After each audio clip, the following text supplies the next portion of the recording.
Hi everyone, welcome back to the Crafty Author. My name is Anissa. I am the Crafty Author, and today I'm going to be demonstrating for you how I'm cutting the 12-inch rag quilt block for the 12-inch rag quilt that I'm going to be making. And so this is going to be fairly simple. It goes fairly quick. I've already cut some pieces out.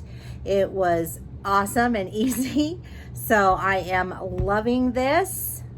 And I'm going to show you how I do this.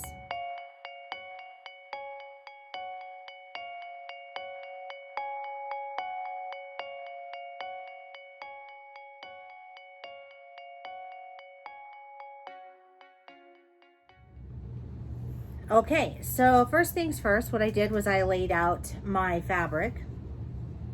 And what I did was I went ahead and pressed it. This still has a little bit of wrinkle in it. I probably should press this one better, but anyway, what I did was I laid out the fabric and I cut it at 14 inches wide. This is so that it will fit on the actual die itself. And so when I put it on the die and cut through, I'm going to have a little bit of leftover from this particular cut, and that's okay, because I'm actually doing that on purpose because I want to have some scraps for some scrappy quilts in the future. So I'm not worried about that. Now, if you are worried about saving and conserving fabric, then what you will want to do is you will want to cut this square 13 by 13, I believe, and then you'll lay it on your square, and then you will have very, very little waste after that. So like I said, since I'm going to be using it for scraps, I'm not overly concerned about it. So now we're just going to go over and I'm going to show you how I do this. Okay, so I've got those pieces. Now I'm going to cut 4 layers at a time. So I have 1, 2. They're folded in half. 2 layers is what is recommended for a rag quilt. I'm finding that I'm able to get through 4 just fine. I'm laying this on top of my die. I don't know if I can lift this out. So you see there's the die, and then I have it in that metal tray that it goes with. Put that there. Put my fabric here, make sure it's all lined up, and it is. Got my plexiglass so that I can cut. Try not to knock everything over on my table. I'm going to push it in, and then I'm just going to go ahead and give it a good crank. There we go. Okay, so now I'm just going to go ahead and pull off my plexiglass here. Boy, I'm making a mess over here. And I'm going to come on over and I'm just going to pull it off. And there we have it. And there's my 4 perfectly cut squares. So that's all I'm going to do now. I'm going to show you. I'm going to have some left over here like that. This I did intentionally because I want to make a rag, or not a rag quilt, scrap quilt. So I will be cutting scraps from these because this is perfectly good fabric that's left over. And I actually have more of this fabric, so that's why I'm not overly concerned about it. This you could also keep as scrap. I don't keep this as scrap. This goes in my trash because I will never do anything with anything that's that small. I just know myself, I won't do it. So this goes in the scrap bin, and awaits to be cut on another day. So I'm going to finish cutting. I need to cut all the backing squares. I need to cut 15 of those, and then I'll start sewing them together. All right, so I am finishing up with the last of my main fabric here, and I'm just finishing up one side of the X. So I will show you how I've chain stitched this. I've shown you this before, but this is a bigger quilt, so I'll show you on this one as well. I've already done the other squares, but as you can see, these are the 12 by 12 squares, and this is the backing that I've used. This is Cuddle, and it is really, really, really soft. So since I chain stitch these, I have to cut them apart, and then I'm gonna have to switch them and go the opposite direction. Sorry, trying to cut and think at the same time. Cut and talk, it doesn't work. What I mean by going the other way is now I need to do the stitching of the X from this corner down to that corner, because I already got this corner done. When I use minky or cuddle on a rag quilt for these squares, these also have batting in them. So I cut my batting squares at 10 inches, and I'm just sewing them into that X now. But when I do this, I actually, and I don't know if I can pull this apart and show you, but you can see the batting. I use my 505 spray adhesive. It just seems to help hold it together better than pinning, because cuddle and minky are two fabrics that move a lot. So you want to hold it down in place. Otherwise it's not going to stay even. It's going to move and shift on you. So that's what I've done here, is I've used 505, which works really great. And you don't need very much of it. You just need a little bit to just hold it down. And as you can see, I'm just going to continue to stitch these before I cut them off again like I did before.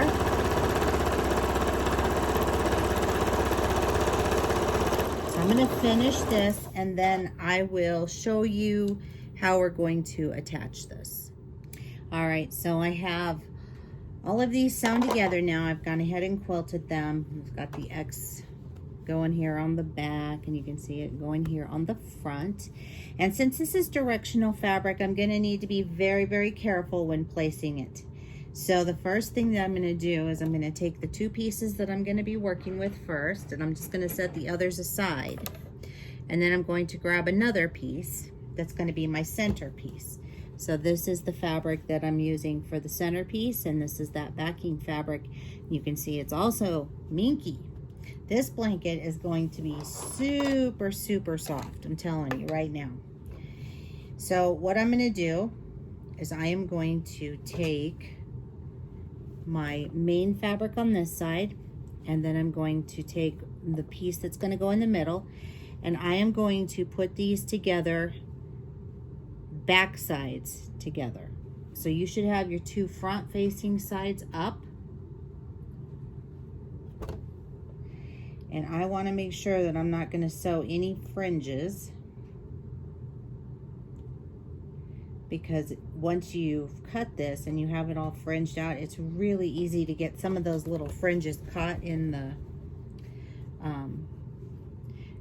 seam. So you want to try and avoid that if you can, if you're using the AccuQuilt. If you're going to cut this manually, you don't need to worry about it. All right, so now I'm going to just start stitching down.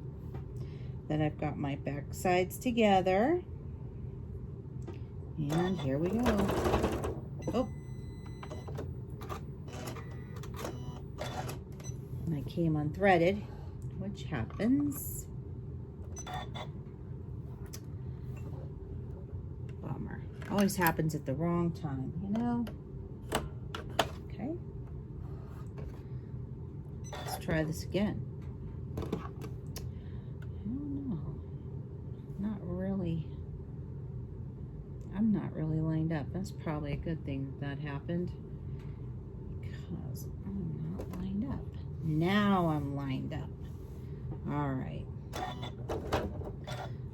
there's that. I'm just going to tuck that thread behind, and I'm going to sew 1/2 inch down.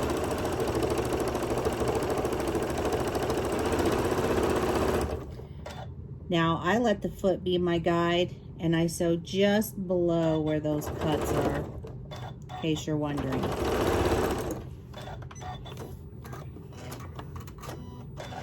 All right. Boom. We got it up right there. Got our first one together. Now we're going to add this one.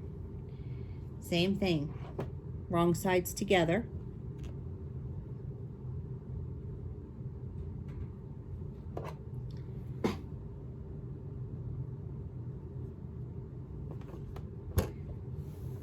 And since I'm right-handed, I have to flip this. Otherwise, it won't turn out right for me. So that's why I have to be careful with directions all the time, because I have a tendency to flip things around and then forget, and that's not good. Okay, so there we go.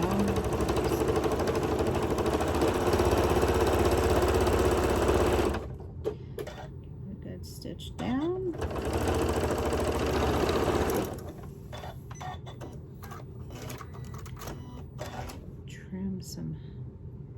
Trim the loose threads here, if you see any. You want to do that now. You don't want to wait until later, because it's harder to find them. Okay, so our first row is done.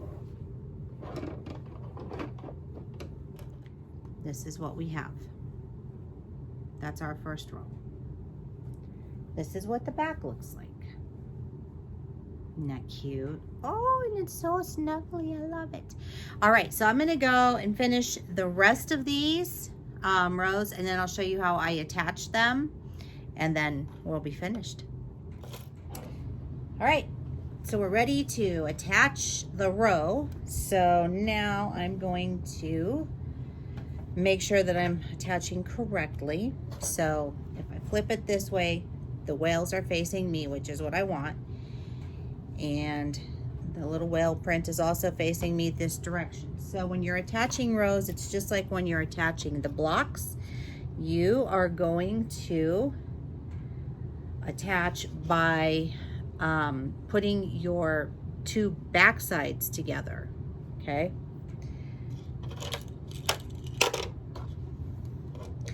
I use pins for this, and I'm gonna pin my corner here so that it doesn't shift on me. And then I'm gonna take a clip, one of these little clips, and I'm just gonna clip the fabric here on the side just to hold that in place. I'm going to continue to pin along the top here. I already have some pins on the side over here, so. Then what I do with my seam is I push this seam that's going on the bottom, I push it to my right, and I push my top seam to my left, and I bud them up. This helps me to match these up and nest them as good as I can. You can't always get it 100%, but you know, close enough is good enough. So, and it is very thick, so you'll be able to really feel that. And then I just keep pinning. Again, we're at another seam here. I'm going to push this one this way, and the top one is going to go that way. And I'm just going to bud these up. Nest them is the proper term. I call it budding them up because, well, that's how I talk. Bud them up, nesting. You get the point. You know what I mean. All right. I'm going to just keep pinning, and then I get to this edge here, and this should come together fairly even, and I'm going to just pop a pin there. Now,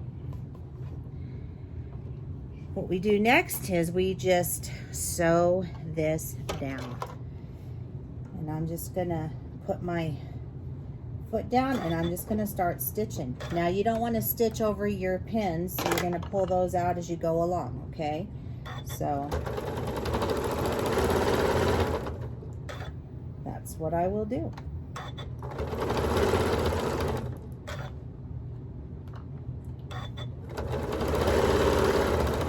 Coming up to my first seam here, and I'm going to go ahead and pop that pin out, and I'm going to push the fringe aside, because remember, we don't want to sew that fringe onto the back side of our raglan. If that does happen, it's not a big deal. You can trim it and just pop out the little fringe on it, but it's kind of best to avoid it if you can to begin with, okay? And then, like I said, if you're going to be cutting with after the fact, then you don't even need to worry about that because your fringe will not be a factor. Slowing that down. And we are just about done here.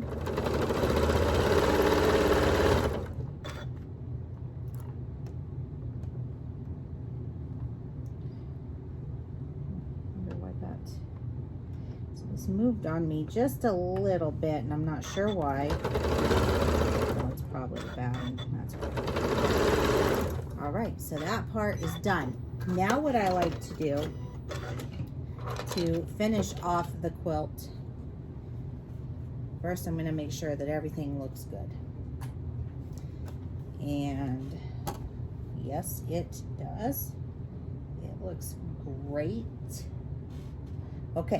So now what I like to do is I like to put a stitch around the whole quilt. So I use a squiggly stitch, like a serpentine stitch.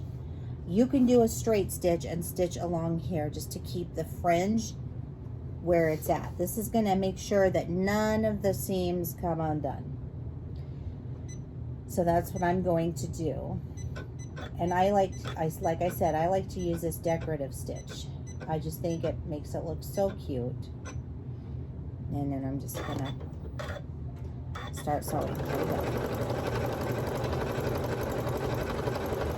It'll take me a little bit longer to do it, but it's not bad. It turns out so cute in the long run. So I think it's worth it to take the time out to do this part of the quilt.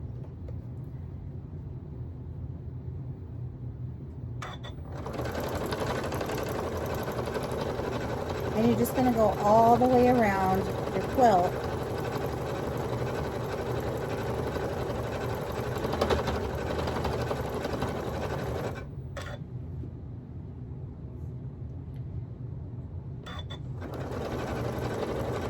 Okay, finished product.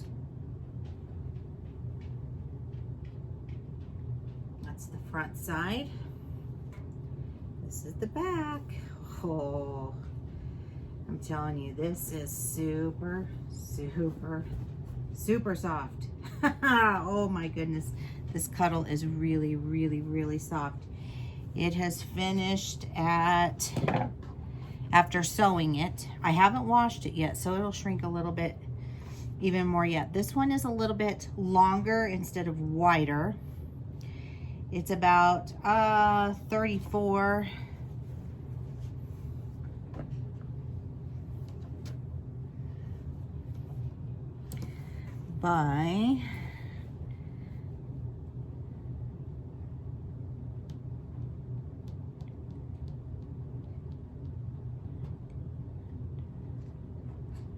by about 53. So that's what we have here. Super cute. Like I said, it's long. It would be great in a crib. It really would. Or just for a toddler to just hang out with, chill out with on the couch. Super, super cute. That's what it looks like on the back. So I'm going to go ahead and wash this up and see what it looks like after that. I'll take pictures and I'll post them. So if you'd like to follow me on social media, the links are down below in the description box. Don't forget to give this video a thumbs up, a like, and if you'd like to share it, that'd be great because sharing is caring. And don't forget to subscribe to my channel. You'll get notified each and every time that I upload a new awesomely cool video and we have fun here. And keep on crafting, and I will see you guys next time. Bye-bye.